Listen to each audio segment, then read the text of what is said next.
योगी आदित्यनाथ ने लात के भूत जो हैं उनका इलाज कहा कि वो भाई लात के भूत बात से नहीं मानते। ममता बनर्जी को बुरा लग गया। वो कह रही है कि भाई वहां यूपी में कोई स्वतंत्रता नहीं है, यहां तो सब रैली कर सकते हैं। बंगाल में शोभा यात्रा निकालने के लिए हाईकोर्ट से परमिशन लेनी पड़ी। भूल गए क्या लोग? हिंसा और उपद्रवियों से निपटने के लिए सीएम योगी का मॉडल पूरे देश में चर्चित है। खुद सीएम योगी कानून व्यवस्था के मुद्दे पर बेहद सख्त रहते हैं। सीएम योगी ने कहा कि जो लोग शरीयत को संविधान से ऊपर रखते हैं ना, उन लोगों को ऐसे देश में चले जाना चाहिए जहां शरीयत लागू। सुनिए एक बार उनको, फिर बताता हूं कैसे बंगाल में पब्लिक योगी मॉडल की डिमांड कर रही है, योगी आदित्यनाथ को बुला रही है।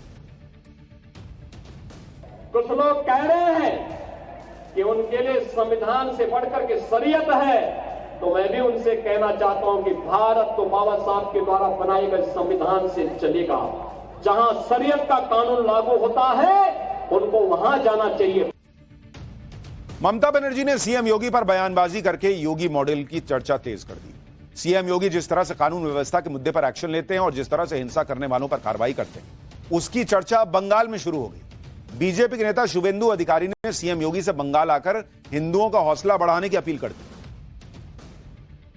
मैं योगी जी को रिक्वेस्ट करूंगा वो बंगाल में तुरंत आए और लगातार उन्होंने हिंदू का रक्षा करने के लिए यहाँ थोड़ा काम करे।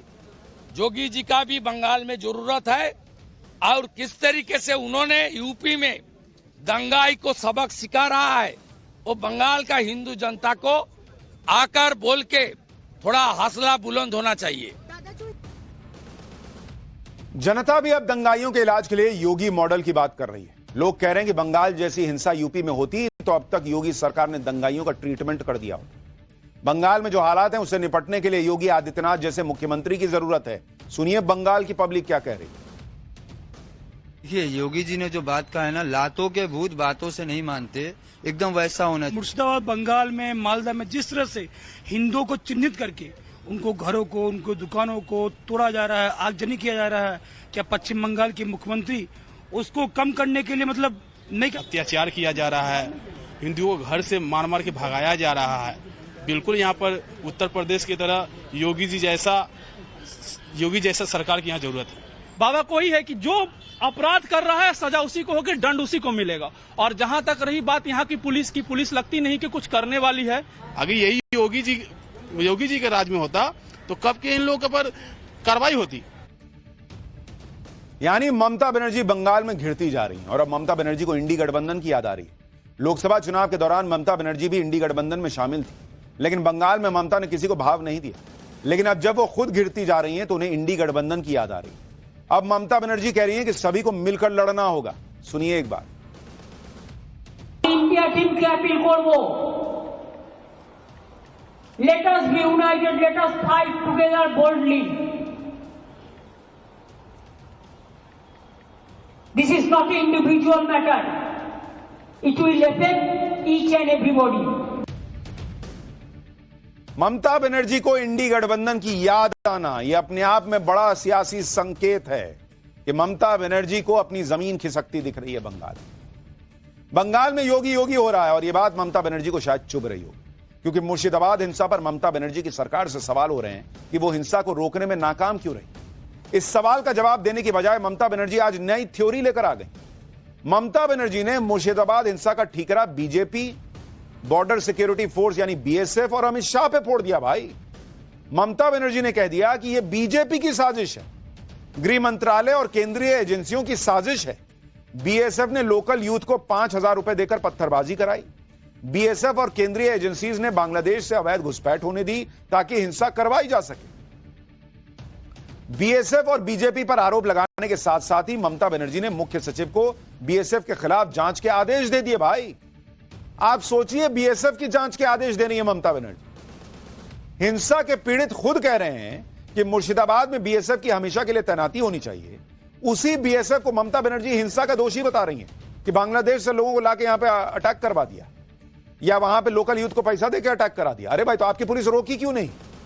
मान लीजिए कोई ले आया, ABCD कोई ले आया, आपने क्यों नहीं रोका? और अगर बांग्लादेश से लोग आ रहे हैं और उन्होंने हमला किया है तो आप मौलानाओं और मौलवियों से क्यों कह रही हैं हाथ जोड़ के कि भाई आप जो है वो शांति बना के रखिए? उनसे फिर क्यों कह रही हैं? फिर बीएसएफ से सीधा आर पार की लड़ाई लड़िए। ममता बनर्जी की बातों में बहुत सारा विरोधाभास है।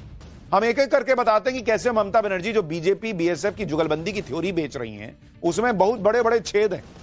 सबसे पहले तो ममता बनर्जी और बंगाल पुलिस के दावों में जमीन आसमान का फर्क है। ममता बनर्जी बीजेपी बीएसएफ अमित शाह का नाम ले रही हैं। उधर खबरें आ चुकी हैं कि बंगाल पुलिस को इस हिंसा के पीछे एसडीपीआई के हाथ होने का शक है। बांग्लादेश के कट्टरपंथी संगठनों के भी इस हिंसा में शामिल होने की आशंका है। लेकिन ममता बनर्जी ने सारा टीकरा बीजेपी पे फोड़कर एक लाइन से सबको क्लीन चिट दे दी।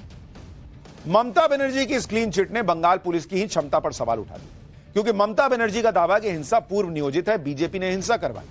फिर यह सवाल उठेगा कि बंगाल पुलिस कर क्या रही थी, उसका इंटेलिजेंस सिस्टम कहां था? वो भी तब जब बंगाल के मुर्शिदाबाद में हिंसा एकदम से नहीं भड़की थी। हिंसा की पहली घटना 8 अप्रैल को हुई, जिसमें बंगाल पुलिस पर हमला हुआ। फिर 11 और 12 तारीख को हिंसा भड़की, तो बंगाल पुलिस पूर्व नियोजित हिंसा को रोक क्यों नहीं पाई भाई? यानी ममता बनर्जी ने हिंसा का ठीकरा बीजेपी पर फोड़कर अपनी ही पुलिस की जांच और क्षमता पर सवाल उठा दिया। और बंगाल में गृह मंत्रालय भी ममता बनर्जी के अंडर ही आता है, तो फिर तो सवाल सीधे सीधे ममता बनर्जी के नेतृत्व पर उठ रहा है। ममता बनर्जी को यह भी बताना चाहिए कि अगर बंगाल में वक्फ के विरोध में हिंसा के पीछे बीजेपी है, तो फिर दक्षिण 24 परगना में इंडियन सेक्युलर फ्रंट के लोगों ने कैसे हिंसा और तोड़फोड़ की? हमने आपको हिंसा के वीडियो दिखाए थे, जिसमें आईएसएफ से जुड़े लोग पुलिस की वैन पर पथराव कर रहे थे और अंदर पुलिसकर्मी अपनी जान बचाने के लिए छिप रहे थे। अब क्या ममता बनर्जी यह कहेंगे कि आईएसएफ भी बीजेपी के इशारे पर काम करती? और बांग्लादेश से मुसलमान आकर बीजेपी के कहने पर हमला कर दे रहे हैं, और वहां का लोकल मुसलमान जो है वो बीजेपी के कहने पर हमला कर दे रहा है। वोट नहीं देता है, लेकिन पैसा लेके पत्थर चला देता है बीजेपी के कहने पे। गजब का हिसाब है भाई। किस लेवल पर ये लोग जाएंगे भाई पत्थरबाजों को बचाने के लिए? ममता बनर्जी ने आज मुर्शिदाबाद हिंसा पर जो कहा, उसमें इतना विरोधाभास भरा है कि क्या ही कहूं। कुछ और उदाहरण देता हूं।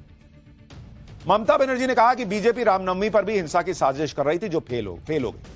लेकिन वो ये नहीं बता पाई कि मुर्शिदाबाद में वो हिंसा क्यों नहीं रोक पाई। भाई अगर आपने वो साजिश फेल की तो इसको भी कर देते। ममता बनर्जी ने पहले कहा कि मुस्लिम आहत है, उनका दिल दुखा है, वो मुसलमानों से शांति की अपील कर रही थी, क्योंकि ममता बनर्जी को कहीं ना कहीं हिंसा की आशंका रही होगी। लेकिन आप कह रही हैं कि बीजेपी ने यह सब करवा दिया, तो फिर मुसलमानों से क्यों शांति की अपील कर रही थी? ममता बनर्जी कह रही हैं कि वो हिंदू मुस्लिम एकता में विश्वास रखती हैं, तो फिर सिर्फ इमामों से मुलाकात क्यों की, हिंदुओं से भी कर लेती। ममता बनर्जी ने आज कोलकाता में लंबा चौड़ा भाषण तो दे दिया, लेकिन मुर्शिदाबाद के हिंदुओं को इंसाफ कैसे मिलेगा, इसकी बात नहीं बोली। हां, यह जरूरी है कि ममता बनर्जी ने हिंसा के मारे गए पीड़ितों की जान की कीमत जरूर लगा दी। ममता बनर्जी ने ऐलान किया कि मृतकों के परिवार को 10 लाख रुपए दिए जाएंगे, जिनका घर जला है उनके सरकारी आवास दिया जाएगा, जिनकी दुकानें टूटी हैं उनको मुआवजा दिया जाएगा। यानी जो पत्थर चला रहे हैं उनसे जुड़े हुए लोगों से, मौलाना मौलवियों से आप कह रही हैं कि भाई उनको समझाइए, उनको रोकिए, और दूसरी तरफ जो हिंदू बेचारे वहां पर पीड़ित हैं उनको आपने कहा कि ये जो मर गया 10 लाख उसको दे दो, उसका जिसका घर जल गया उसको घर दे दो। फिर क्यों दे रही हैं? जब ये सब बीजेपी ने कराया, आप क्यों दे रही हैं? सोचिए, जिन हिंदुओं को पलायन के बाद भी ममता सरकार राहत कैंप में बेसिक सहूलियत नहीं दे पा रही, उन्हें पानी, खाने, दवाई और रहने का इंतजाम नहीं दे पा रही, उन्हें अब नया घर और मुआवजा का सपना बेचा गया। उन पीड़ित हिंदुओं को नए घर और मुआवजे से ज्यादा सुरक्षा के भरोसे की जरूरत है मैडम। घर तो वो अपना छोड़कर आ रहे हैं, लेकिन ये मामला चल रहा है बंगाल में।